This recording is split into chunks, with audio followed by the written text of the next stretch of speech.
Good morning students. आज मैं आप लोगों को आपका 9th चैप्टर विवेक पढ़ाने जा रही हूँ। इससे पहले जो आप लोगों का 8th चैप्टर है वो मैंने स्किप करवा दिया, वो आप लोग के एग्ज़ाम में नहीं आएगा। ठीक है, आज मैं आप लोग को ये चैप्टर पढ़ा रही हूँ जिसका नाम है विवेक। इस पार्ट में जो लेखक हैं उन्होंने यह लिखा है कि जो हमारे दैनिक जीवन से जुड़ी कुछ समस्याएं हैं जिन्हें हमें सुधारने की कोशिश करनी चाहिए।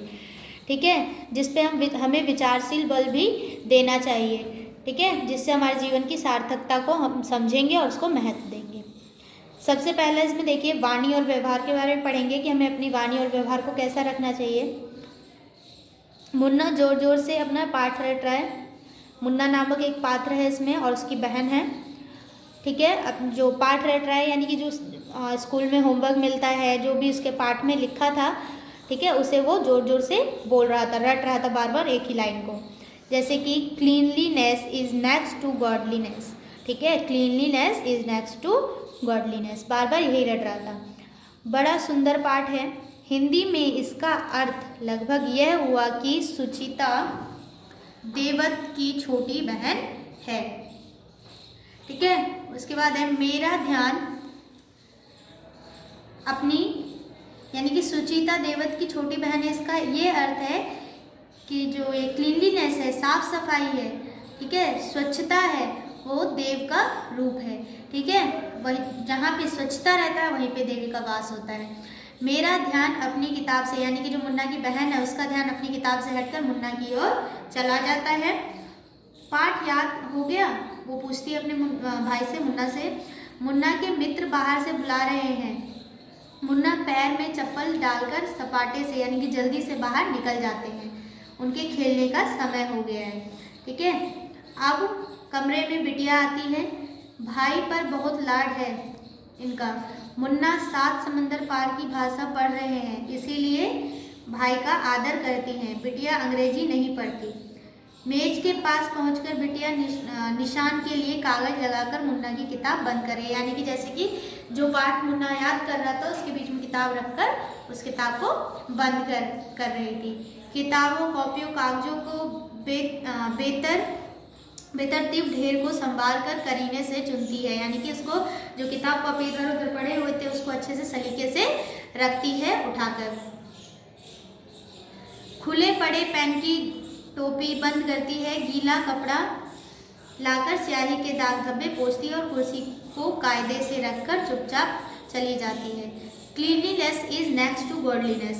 मेरे सामने ज्ञान नंगा होकर खिसियाया सा रह जाता है। क्षण मात्र में सब कुछ बदल जाता है। गंभीर घोष के संतुलित शैली में दिए गए अनेकानेक भाषणों से सुने। यानी कि जो मुन्ना पढ़ रहा था क्लीनलीनेस इज गॉडलीनेस, पढ़ने के बाद भी जो उसके आसपास के दृश्य था, जो किताब कॉपी इधर उधर फेंके हुए, पेन की ढक्कन खुले हुए और अपने आसपास स्याही के छींटे पड़े हुए, पढ़ने के बाद भी जो मुन्ना का व्यवहार है वो बहुत ही खिसियाने वाला व्यवहार है।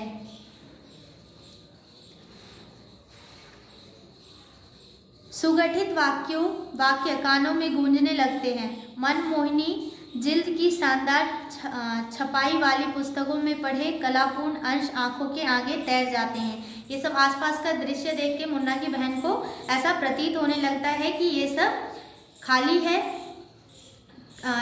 यानी कि जो लोग पुस्तकों में पढ़ते हैं उसका पालन नहीं करते हैं। प्रवचन और अध्ययन सब बौने हो गए हैं। लोग बोलते तो हैं लेकिन अध्ययन तो करते हैं लेकिन उसका कभी भी प्रयोग नहीं करते हैं। आचरण की एक लकीर से ने सबको छोटा कर दिया है। ज्ञान चाहे मस्तिष्क में रहे या पुस्तक में, वह चाहे मुंह से बोला जाए या मुद्रण के बदीखाने में रहे, आचरण में उतरे बिना विफल मनोरथ है।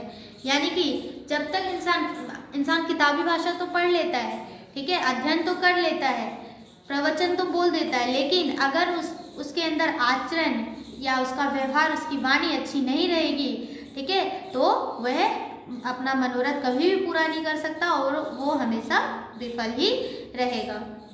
धर्म और राजनीति, समाज और व्यवहार के क्षेत्रों में विविध मंचों से उपदेश देने वाले मुन्नाओं, केवल कंठ से मत बोलो, हम तुम्हारे हृदय की गूंज सुनना चाहते हैं। वाणी और व्यवहार में समता आने दो, हमें वास्तव में तुम्हारे सक्षम श्रद्धानत होना चाहिए। यानी कि वो जो मुन्ना की बहन है वो बोलती है कि अपनी वाणी को और व्यवहार में समानता लाओ। ठीक है, जिस प्रकार तुम बोलते हो वही करके भी दिखाओ। तुम सिर्फ कंठ से बोलो मत, अपने हृदय में उस बात को बिठाओ और फिर उसको करके भी दिखाओ। मुन्ना पाठ को रटो मत, उसे अपने अंदर समा लो।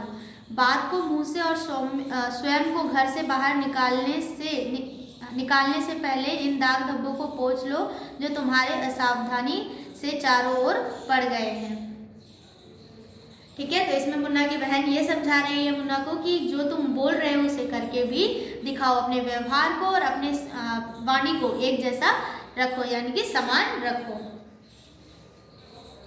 उसके बाद है नंबर 2 पारसमणि।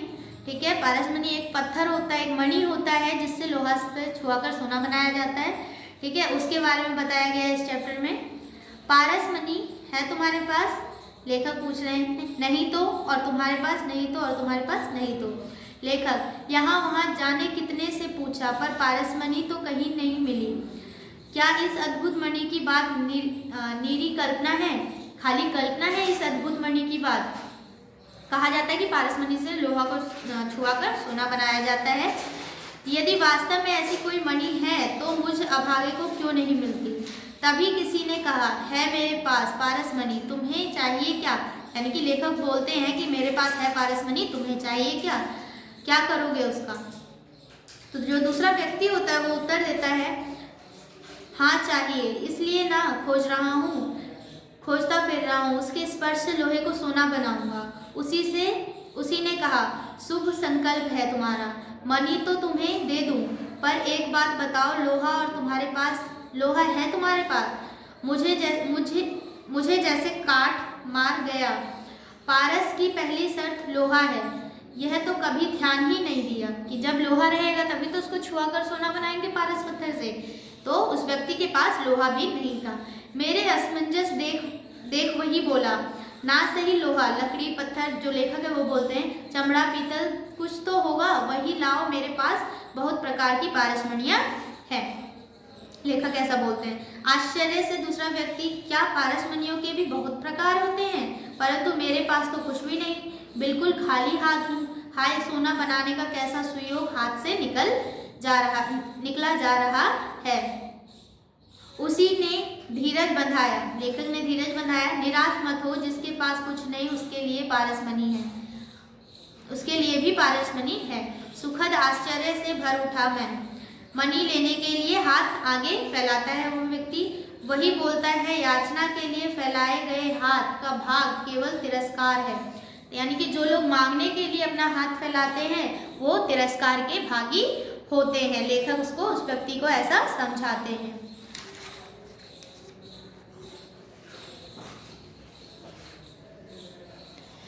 हाथ बढ़ाओ तो किसी उद्योग के लिए, यानी कि किसी कार्य के लिए, किसी काम के लिए हाथ बढ़ाओ, ना कि याचना के लिए। तुम पारसमणि खोजते फिर रहे हो ना, परंतु वह तो तुम्हारे भीतर ही है। स्पर्शमणि, किस मणि की बात कर रहे हैं लेखक? स्पर्शमणि की बात कर रहे हैं कि अपने हृदय को छूकर देखो।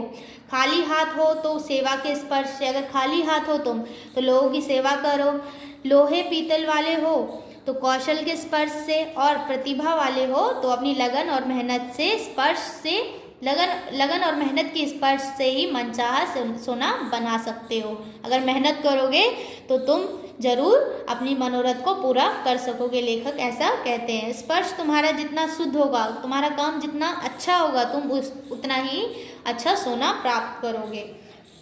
लोग मेहनत करते हैं तभी लोग अपना धन प्राप्त कर सकते हैं, समृद्धि प्राप्त कर सकते हैं, है ना। अगर किसी भी मनोरथ को पूरा करना है तो हमें उसके लिए हृदय से मेहनत करना पड़ता है, लगन से मेहनत करना पड़ता है। मैं धन्य होकर लौटने लगा तो उसी ने टोका, गुरु सिखाया है इसीलिए यह पूछने का अधिकार है मेरा, सोना बनाकर उसका क्या करोगे? लेखक पूछते हैं उस व्यक्ति से। मैं हतप्रभ रह गया, यानी कि वो सोचने लगा कि ये क्या पूछे, यह भी कोई प्रश्न हुआ भला। उसी ने कहा, लेखक ने कहा, प्रश्न यह उचित है और आवश्यक भी, सोने की अच्छाई जितनी है बुराई उससे कम नहीं है। सोना जिसके पास है उसे मद ने मारता है और मद से मारता है, और जिसके पास नहीं है उसे लोभ से त्रस्त रखता है।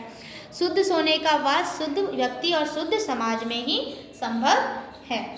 ठीक है, तो लेखक उस व्यक्ति को यह समझाने की कोशिश करता है कि अगर तुम्हारा मन शुद्ध है तभी तुम्हें सोना प्राप्त होगा, और अच्छा सोना प्राप्त होगा। और सोना में जितनी अच्छाई है उतनी ही बुराई है। जिसके पास होता है वो मद से मरता है, और जिसके पास नहीं होता है वो लोभ से त्रस्त या परेशान रहता है। ठीक है, तो यहाँ तक आप लोगों को मैंने रीडिंग करवा दिया है। आप लोग तब तक इसको रीडिंग करेंगे, समझेंगे। नेक्स्ट डे मैं आप लोगों को ये वाला पॉइंट पढ़ाऊँगी, विवेक की वल्गा। ठीक है, ओके, थैंक यू।